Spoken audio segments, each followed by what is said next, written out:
Olá pessoal, tudo bem? Hoje eu vou falar sobre uma figura histórica muito importante que marcou até passagem de era, Átila, o Huno, também conhecido como Flagelo de Deus. Mas eu vou fazer uma coisa hoje um pouco diferente, tá?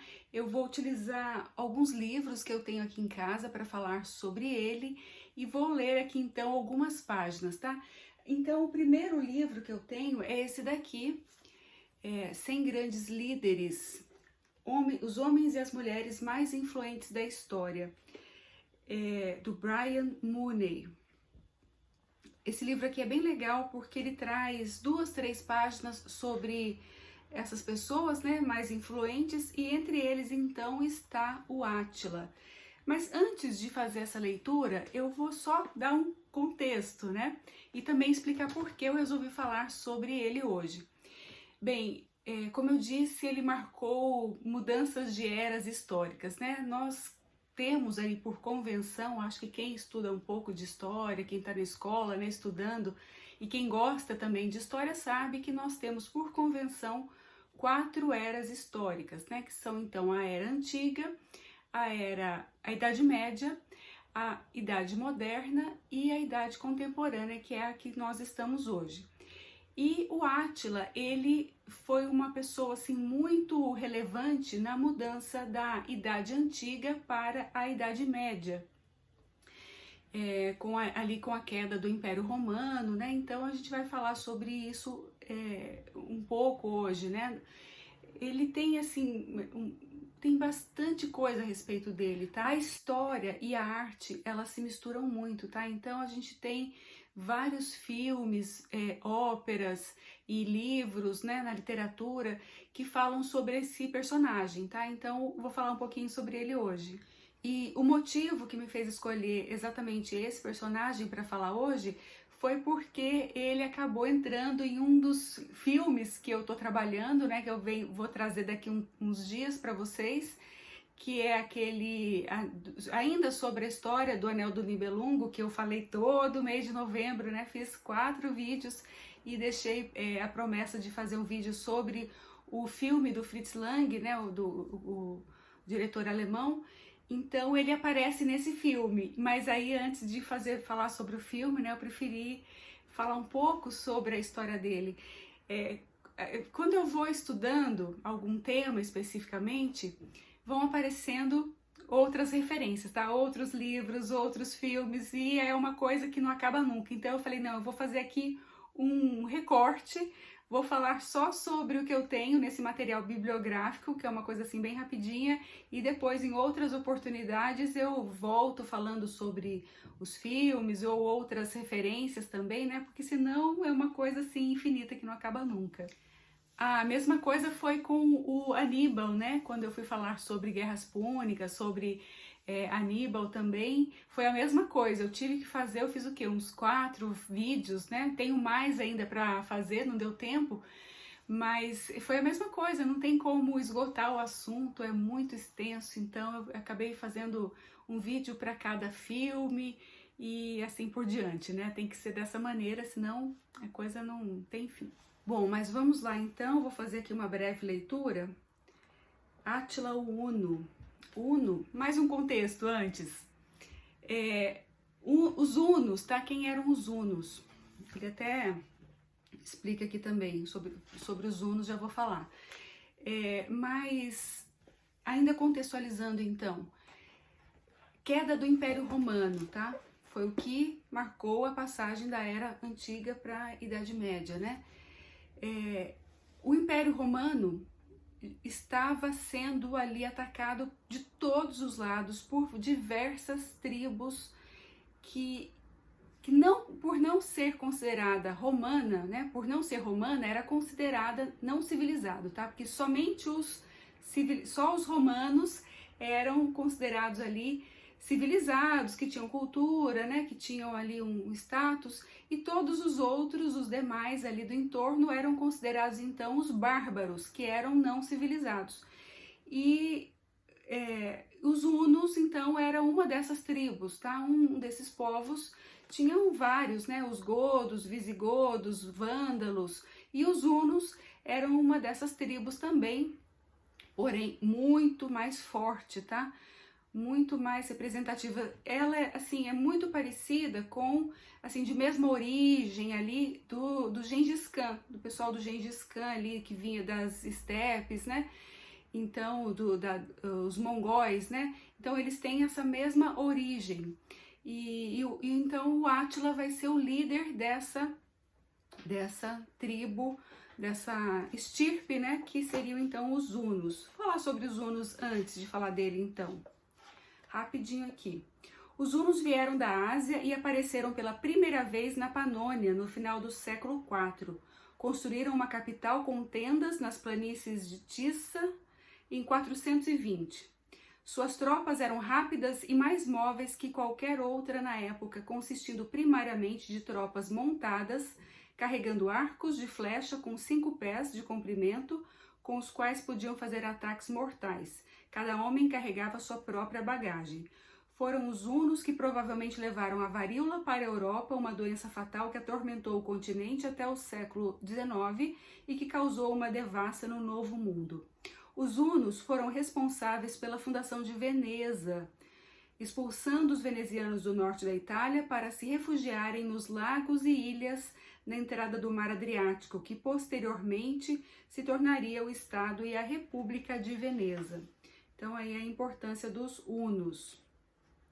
Aqui sobre Átila, o huno, tem aí uma citação, não fala de quem, tá? Mas a grama jamais voltará a crescer onde o cavalo de Átila pisou. Você vê, né, como era realmente. Então vamos lá, a cronologia, tá? Nascimento de Átila em 404 depois de Cristo, né? 435, Átila torna-se rei dos hunos. 441, ele ataca o Império Bizantino. 445, Átila assassina seu irmão Bleda.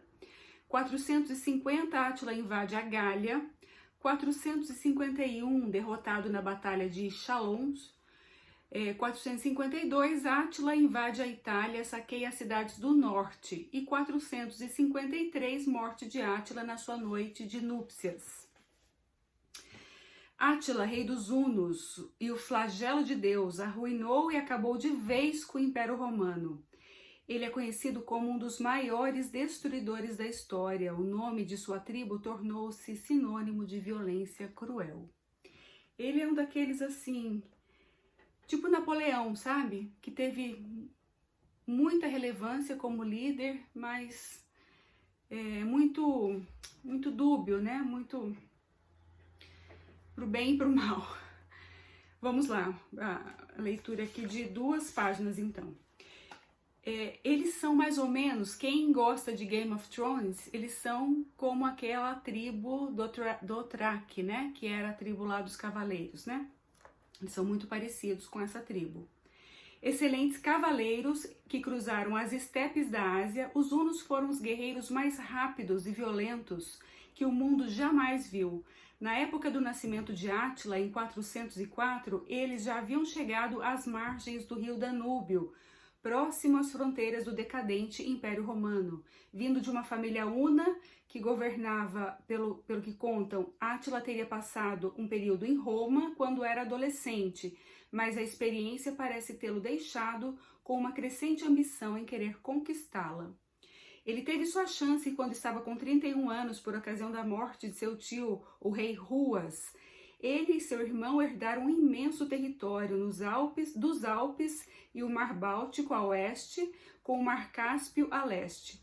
Descrito por contemporâneos como sendo um homem de baixa estatura, troncudo e com nariz achatado, barba rala e um negociador irracível e tenaz, Átila consolidou seu poder sobre as tribos bárbaras do norte e do centro da Europa por meio de conquistas e alianças, e em 441 voltou-se ao leste de Roma de forma ostensiva para extrair os tributos não pagos do imperador Teodósio. Durante os anos seguintes, ele provaria ser um comandante excepcional, abriria seu caminho até os portões de Constantinopla, destruindo cidades como Belgrado e Sófia no trajeto e em seguida aniquilando o que havia sobrado do exército bizantino em Galípoli. O tratado de paz posterior custaria ao imperador bizantino um tributo não pago de mais de uma vez de 2.100 libras de ouro por ano. Depois de assassinar seu irmão Bleda em 445, Átila assumiu o controle do reino e de novo declarou guerra ao Império Bizantino. Ele surgiria dela em 449 com os tributos e enormes ganhos territoriais. Agora voltaria sua atenção ao ocidente, invadindo a Gália e em seguida o reino dos visigodos. Seu objetivo declarado era a mão da irmã do imperador, Honória, e ele demandava metade do Império Romano do Ocidente como dote. Átila destruiu Metz, deixou Paris e quase tomou Orleans, antes de retornar ao sul em direção a Chalons. Lá, nos campos catalâunicos, ele se deparou com uma derrota sangrenta nas mãos de Flávio Aécio e sua coalizão das tribos galhas e visigodas lideradas pelos romanos. O rei visigodo Teodorico I foi assassinado e, embora as tropas do general Aécio prevalecessem, seria a última vitória em nome do Império Romano do Ocidente. Sem querer desistir, Átila voltou à Itália em 452 e suas tropas saqueadoras atacaram Aquileia, Pádua, Verona, Brécia, Bérgamo e Milão, antes que algo incrível acontecesse. Uma tropa liderada por um homem de barba branca surgiu para se encontrar com ele às margens do Lago Garda. Ninguém sabe exatamente o que aconteceu, mas de algum modo o Papa Leão I havia persuadido Átila a se retirar. No caminho para casa, ele pegou uma garota chamada Ildico e casou-se com ela em uma grande festa de casamento quando chegou a Tissa. Ele já havia se casado várias vezes e antes teve incontáveis filhos, mas as celebrações dessa vez provariam sua ruína. Átila morreu na noite de núpcias com rompimento de uma artéria, sufocado por uma torrente de sangue. Ele foi enterrado em um local secreto junto com um monte de tesouro e vários de seus companheiros. Então é isso que fala aqui nessa breve parte dedicada ao Átila. O próximo líder aqui, inclusive, é o Gengis Khan, que vem bem depois dele, mas na mesma pegada, né, na mesma toada. Eles, como eu disse, eles vinham ali das estepes, né, quase que na fronteira ali com a China, na Mongólia. Inclusive, a muralha da China teria sido construída justamente para barrar aquelas invasões, né, dos hunos ali, de outros povos também, mas entre eles os hunos. Então, ali quando os chineses começaram a bloquear, né, a repelir, eles em vez de ir para leste, começaram a ir avançando ali para oeste, né, no sentido então da Europa, né? Foi assim que eles chegaram aos portões ali do Império Romano. Vamos então para o segundo livro. Esse aqui é um outro livro que eu tenho, que eu gosto muito também, ó, bem grossinho, de referência, de excelente qualidade, tal, papel, tudo. Chama também Homens e Mulheres da Idade Média. Ele, na verdade, ele tá bem no comecinho sobre ele, porque ele marca a passagem, né, como eu disse, da Idade Antiga para a Idade Média, então ele é praticamente um dos primeiros aqui a falar. São 2 páginas também, tá? Deixa eu ver o que mais tem aqui sobre ele, de alguma informação assim, de foto. Bom, é isso, vamos lá. Ele era o pesadelo de todos os países, ele que não sei por qual sortilégio semeava o terror em todos os cantos e construíra para si uma mesmo terrível reputação, diz Jordanes, o historiador dos godos. Aqui ele vai buscar algumas referências em historiadores, tá? Algumas fontes, assim. Outra citação: as estrelas tombam, as montanhas se deslocam, a terra treme, o mundo se aniquila. Eu sou Átila, eis-me aqui. O martelo do mundo e o chicote de Deus. Descreve János Arany, o poeta húngaro. Poucas pessoas tiveram uma imagem tão forte e também ambivalente na memória histórica. Flagelo de Deus para o ocidente cristão e ancestral mítico, grande rei e herói para os húngaros. Os hunos eram guerreiros nômades temíveis com seus arcos de curvatura dupla e sua invencível tática da fuga simulada, um ciclone caído das montanhas, segundo Amiano Marcelino. Por seus ataques desencadearam as grandes migrações das tribos germânicas para o ocidente, no final do século IV. Em algumas décadas construíram um poderoso império, aquele de um vizinho imprevisível e cada vez mais ameaçador para o Império Romano decadente. Átila é filho de Mundruk, irmão caçulo de Ruga e de Octar, rei dos hunos, desde 412. Depois da morte de Ruga, Átila se torna rei em 434 com seu irmão mais velho, Bleda.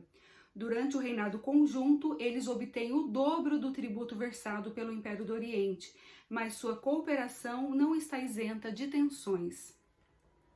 No final de 444, Átila monta uma armadilha para Bleda, mata-o e torna-se rei único dos hunos. O fratricídio contribui para aumentar sua reputação temível e, em breve, um símbolo prestigioso vem se adicionar ao conjunto, a descoberta da espada do deus da guerra, Marte.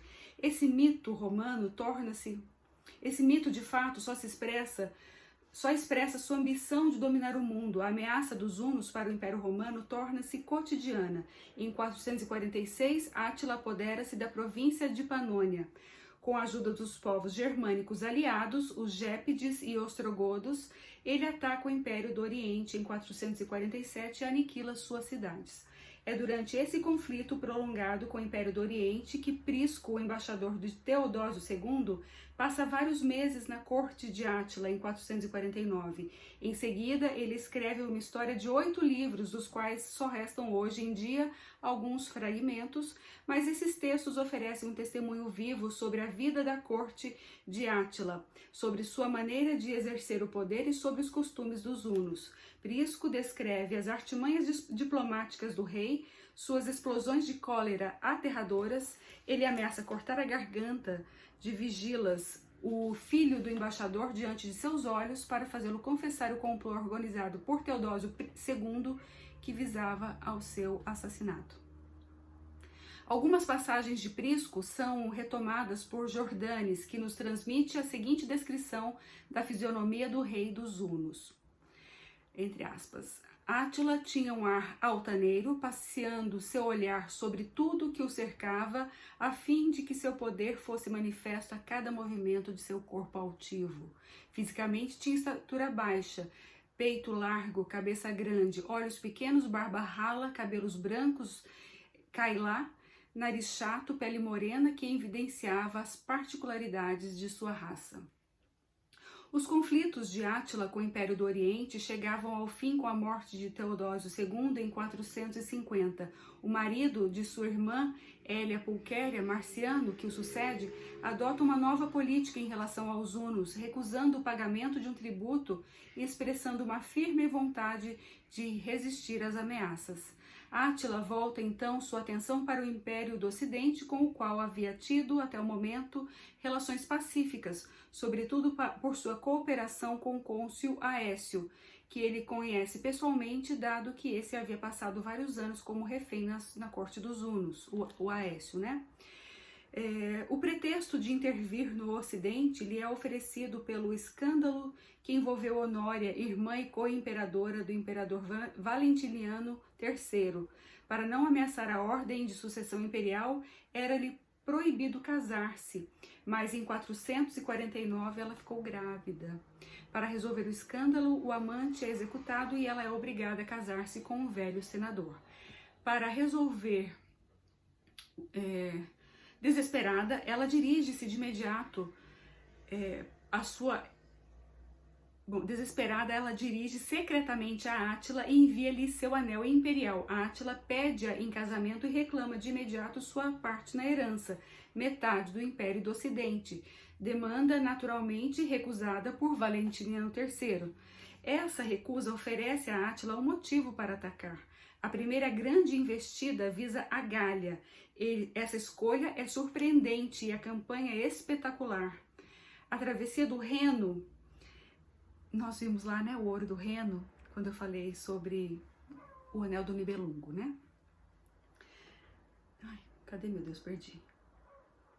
A travessia do Reno, a destruição da cidade de Metz, o assédio a Orleans, os rios de sangue da Batalha dos Campos Catalaúnicos, Jordanes fala de 165 mil mortos e a súbita retirada de Átila constitui uma epopeia que ganhará grande posteridade na memória histórica e hagiográfica.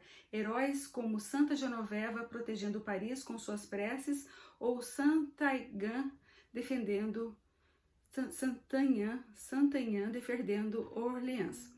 Em 452, tendo reorganizado suas forças, Átila parte para fazer campanha na Itália, cerco e tomada de Aquileia, destruição das cidades da Itália Central e o famoso encontro com o Papa Leão I, que, segundo a lenda, permitiu que Roma fosse poupada. Sem dúvida, Átila tem o desejo de continuar suas campanhas no ano seguinte, talvez novamente contra o Império do Oriente, mas sua morte súbita põe fim a essa ambição de conquista do mundo. Talvez para assegurar uma nova aliança militar, ele tomara uma nova esposa. Ildico, ele já tem uma dúzia, mas acabou morrendo durante a noite de núpcias. No suntuoso banquete descrito por Prisco, ele embriaga-se demasiadamente e sufoca durante o sono devido a um sangramento no nariz. Depois de sua morte e de seu enterro espetacular, seu corpo é fechado em 3 ataúdes fabricados em ouro, prata e ferro, e sua tumba é imersa na bacia do rio Tisa. O gigantesco império dos Hunos esfacelou-se em poucos anos, mas a sombra da memória de Átila persiste até nossos dias. Aqui tem uma foto de uma moeda, né?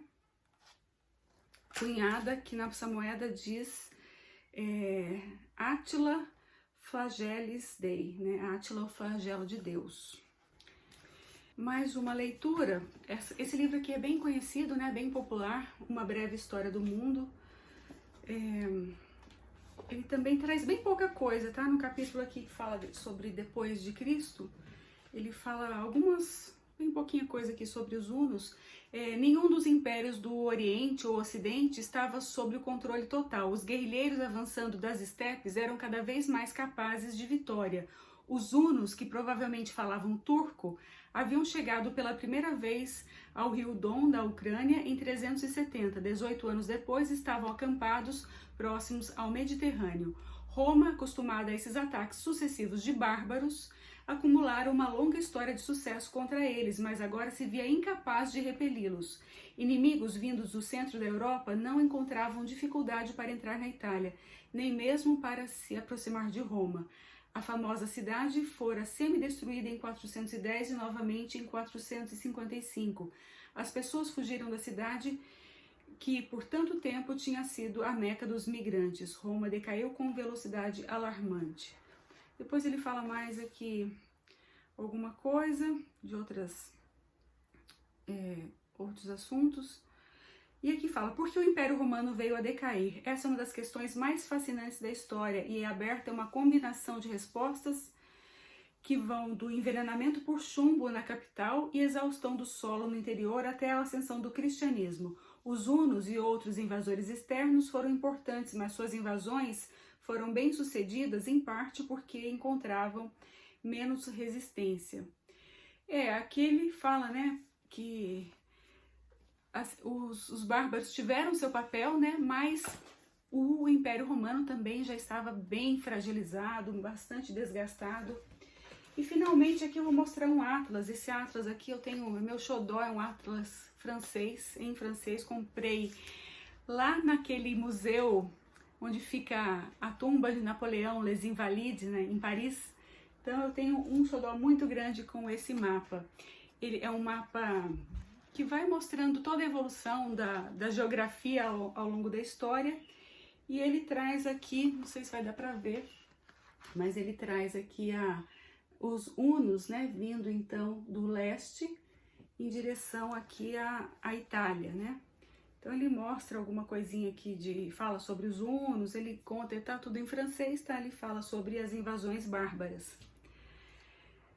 Bem, sobre ele, hoje era isso, porque eu ainda vou voltar a falar sobre os filmes. Tem filme de Hollywood, tem filme antigo, tem para todo gosto, né? E uma curiosidade é que eles eram bem diferentes, assim, eles eram muito, os hunos, né, eram muito estranhos, porque eles eram bastante cruéis e quando o bebezinho nascia, eles queimavam o rostinho para que não crescesse barba. Então eles tinham já o rosto bem, assim, com bastante marca, né, de queimadura ali. Entre outras atrocidades ali que eles faziam, tá? E viviam sobre os cavalos, faziam tudo sobre os cavalos, moravam, dormiam, viviam, comiam, faziam tudo em cima dos seus cavalos, né? Eles eram ali quase que uma extensão ali do cavalo, muito parecida mesmo com aquela tribo lá do Game of Thrones, né? Dos Dothraki. Bom, então é isso, tá? Espero que vocês tenham gostado. Vou falar sobre ele então no filme O Anel do Nibelungo, de Nibelungen, do Fritz Lang, um pouco mais. Ele vai ter um papel importante na segunda parte do filme, que é um filme grande, enorme, de 4 horas. Mas voltamos a falar dele, tá? Espero que vocês tenham gostado. Se gostaram, deixa o like e até o próximo vídeo.